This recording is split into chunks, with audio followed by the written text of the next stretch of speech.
Sejam muito bem-vindos ao Fala Drive, o canal onde a estrada vira palco para os maiores pesadelos de quem vive com o volante na mão e o celular apitando corridas. Aqui não tem historinha de fantasia, não. São relatos que vão fazer você pensar duas vezes antes de aceitar aquele pingue às 2 da manhã, numa rua deserta com a chuva caindo. Eu sou o André, motorista de aplicativo há 3 anos, e vou ser o seu guia nesse mundo onde o asfalto esconde segredos que ninguém explica. Hoje, no nosso primeiro episódio, eu vou contar uma história que aconteceu comigo. Ou melhor, que ainda está acontecendo comigo de certa forma. É sobre a noite em que eu peguei o passageiro errado. Um passageiro sem rosto. Se você já dirigiu de noite, sabe como é. A cidade muda. As ruas ficam quietas, os faróis cortam a escuridão e cada sombra parece que está te observando. Eu dirijo um Fiat Argo, que já viu de tudo. Trabalho em São Paulo e quem conhece a cidade sabe que depois da meia-noite ela vira outra coisa. Parece que o mundo está segurando a respiração, esperando algo acontecer, e naquela noite de outubro de 2023, algo aconteceu. Era uma quinta-feira, umas 2 da madrugada. Chovia pra caramba, daqueles temporais que transformam as ruas em rios. O app estava meio parado, mas eu precisava da grana, então fiquei rodando pelo centro, perto da Avenida Paulista. Finalmente o celular apitou, uma corrida. O destino era no Morumbi, uns 15 quilômetros dali. Uma viagem boa para fechar a noite. O nome do passageiro? João Silva. Genérico, né? Pensei a mesma coisa, mas aceitei na hora. O ponto de encontro era numa rua lateral, mal iluminada, com um poste piscando como se tivesse vida própria. Estacionei o carro, a chuva batendo no teto como se alguém estivesse martelando. Mandei a mensagem padrão. Cheguei, esperei uns minutos. Nada, só o barulho da chuva e aquele poste piscando. De repente, a porta traseira abriu e fechou com um clique. Olhei pelo retrovisor para cumprimentar o passageiro. Boa noite, João, tudo bem? Silêncio. A silhueta dele estava lá no banco de trás, mas algo estava errado. A luz do poste refletia no vidro e eu não conseguia ver o rosto dele. Era como se a cabeça fosse só uma sombra, um borrão escuro. Tentei manter a calma. Às vezes a luz engana, né? Ajustei o retrovisor. Tá tudo certo, João? Vamos pro Morumbi? Nada. Só silêncio. Mas eu senti o peso dele no banco, sabe? O carro estava mais pesado, como se ele realmente estivesse ali. Liguei o pisca, engatei a marcha e comecei a dirigir. O GPS marcava 25 minutos até o destino, mas a chuva estava deixando tudo lento. As ruas da Paulista estavam desertas, só alguns táxis e um ou outro carro perdido. Mas o ar dentro do Argo estava diferente. Pesado, frio, como se eu tivesse aberto a geladeira e esquecido de fechar. Tentei puxar papo, sabe, para quebrar o gelo. Tá feia a chuva hoje, né? Você é de São Paulo? Nada. Só o barulho dos limpadores de para-brisa indo e voltando. Olhei de novo pelo retrovisor e juro por Deus, galera, o rosto dele não tinha rosto. Era só uma mancha preta, como se alguém tivesse apagado a cara dele com um pincel. Meu coração disparou. Pensei em parar o carro, mas estava no meio da consolação e a chuva não deixava enxergar quase nada. Tentei me convencer que era só cansaço, que meus olhos estavam pregando peça. Mas aí ele falou: "Você já matou alguém, André?" A voz dele era grave, rouca, como se viesse de um lugar fundo, não de uma garganta. "O quê?" Foi tudo que eu consegui dizer. Minha voz saiu tremendo.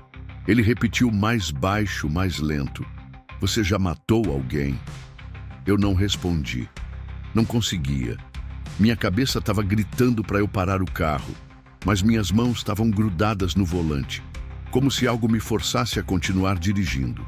Olhei para o GPS. A rota estava estranha. Em vez de seguir para o Morumbi, o mapa mostrava uma linha reta indo para fora da cidade, para um lugar que eu nunca tinha ouvido falar. Estrada Velha do Jaraguá. Eu sei que São Paulo tem umas ruas estranhas, mas essa nunca vi no mapa. Tentei tocar na tela para corrigir a rota, mas o app travou. A voz dele veio de novo, agora mais perto, como se ele tivesse se inclinado para frente. Não para. Continua. Eu tava em pânico, galera. O coração batendo na garganta, as mãos suando, o carro todo embaçado por dentro. Olhei pelo retrovisor de novo, e dessa vez eu vi olhos. 2 pontos brancos brilhando no escuro, onde o rosto dele deveria estar. Não eram olhos humanos. Eram grandes, vazios, como faróis de um carro velho. E eles estavam me encarando. Juro, eu senti ele olhando para dentro de mim, como se soubesse tudo o que eu já fiz, tudo o que eu já pensei. Tentei ligar o rádio para me distrair, mas só saía estática. E no meio da estática, eu comecei a ouvir vozes. Não era ele falando, eram outras vozes. Sussurros, nomes, endereços, coisas que eu não queria lembrar, coisas que eu enterrei fundo na memória. Para com isso, eu gritei batendo no volante. O carro deu um solavanco, como se tivesse batido em algo, mas a rua estava vazia. Olhei para o banco de trás. Ele ainda estava lá, a cabeça inclinada, os olhos brancos fixos em mim. Você não pode fugir, André. Eu sei. Eu não sei como, mas consegui manter o carro na pista. A chuva estava pior, os faróis mal cortavam a escuridão. O GPS continuava mostrando aquela tal estrada velha do Jaraguá. E eu comecei a perceber que as ruas ao meu redor não eram mais familiares. Não tinha mais os prédios da Consolação, nem os letreiros luminosos. Era só asfalto, árvores tortuosas e um nevoeiro que não estava ali antes. As placas de trânsito estavam em branco, sem texto, como se alguém tivesse apagado as palavras. Você já sentiu que está preso em um pesadelo, mas sabe que está acordado? Era assim que eu me sentia. O passageiro sem rosto estava quieto agora, mas eu sentia ele me observando. Cada vez que eu olhava para o retrovisor, aqueles olhos brancos estavam lá, brilhando mais forte. Então ele começou a falar de novo. Só que, dessa vez, não era sobre mim. Era sobre outras pessoas. Pessoas que eu conhecia. Minha mãe, que mora em Guarulhos. Meu irmão, que trabalha na Zona Leste. Ele sabia coisas que ninguém deveria saber. Sabia o nome da minha ex-namorada, sabia do acidente de carro que eu tive quando era mais novo, sabia até do que eu sonhei na noite anterior. Eu gritei de novo. Como você sabe disso? Quem é você? Ele não respondeu, só ficou lá, quieto, com aqueles olhos me furando. O carro começou a ficar mais frio, tanto que meu hálito estava embaçando o para-brisa. Tentei abrir a janela, mas o botão não funcionava. Tentei destravar as portas, mas elas estavam travadas. Eu estava preso dentro do meu próprio carro, com aquela coisa no banco de trás. O GPS apitou de repente. Chegamos ao destino, ele disse, mas não tinha nada lá. Só uma estrada de terra, cercada por mato alto e árvores que pareciam se mexer sozinhas. No meio da escuridão, eu vi uma casa velha, caindo aos pedaços, com janelas quebradas e uma porta entreaberta. O passageiro sem rosto falou pela última vez. Desce. Eu não queria, galera, juro que não queria. Mas minhas mãos se mexeram sozinhas, abriram a porta e eu saí do carro. A chuva parou de repente, como se alguém tivesse desligado um interruptor. O silêncio era pior que o barulho. Caminhei até a casa, cada passo parecendo mais pesado que o anterior. Quando cheguei na porta, olhei para trás, para o carro. Ele não estava mais lá. O passageiro sem rosto estava do meu lado, agora com uma forma mais clara, mas ainda sem rosto. Só aqueles olhos brancos flutuando na escuridão. Dentro da casa, o chão rangia. O cheiro de mofo era insuportável. Tinha móveis velhos, cobertos de poeira e fotos nas paredes. Fotos de pessoas que eu conhecia. Minha família, meus amigos, até uma foto minha, tirada dentro do carro, naquela mesma noite. Eu não sabia quem tinha tirado aquilo, mas juro que senti meu sangue gelar. No canto da sala tinha um espelho grande, rachado.